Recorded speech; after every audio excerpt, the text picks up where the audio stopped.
জানো তো, আমি এর আগে কখনো হোলি খেলিনি। এই ফার্স্ট যে আমি হোলি কী জিনিস সেটা অনুভূতি করলাম। আজকে অনেক এক্সাইটমেন্টে এই জন্য রেডি হয়ে সবাইকে বলি সবার আগে হ্যাপি হোলি।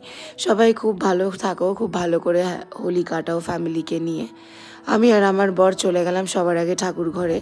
ঠাকুরকে রং লাগিয়ে ঠাকুরের নমস্কার করে তারপরে আমরা এসে বড়দের প্রণাম করলাম, শাশুড়ি মা, দিদা শাশুড়ি মাকে প্রণাম করে আশীর্বাদ নিয়ে রং লাগালাম। সাথে আমার বরেরও আশীর্বাদ নিয়ে ওকেও রং লাগিয়ে দিয়ে আমাদের বেরোনোর ছিল। তো শাশুড়ি মা বলল কিছু খেয়ে নিয়ে বেরো, তো প্রসাদ দিল, আমরা খেলাম। খাওয়ার পরে একটু বন্ধুদের সাথে দেখা করতে বেরোলাম, রং খেলতে বেরোলাম। সেখান থেকে গিয়ে পাশেই আমার মাসি শাশুড়ি, ছোটো মাসি শাশুড়ির বাড়ি, তার সাথেও দেখা করলাম। তাদের সাথে গিয়েও একটু রং খেলাখেলি করে এইভাবেই আজকে দিনটা কাটালাম। আশা করি সবার এই ভিডিওটা ভালো লাগবে। সবাই খুব ভালো থাকে।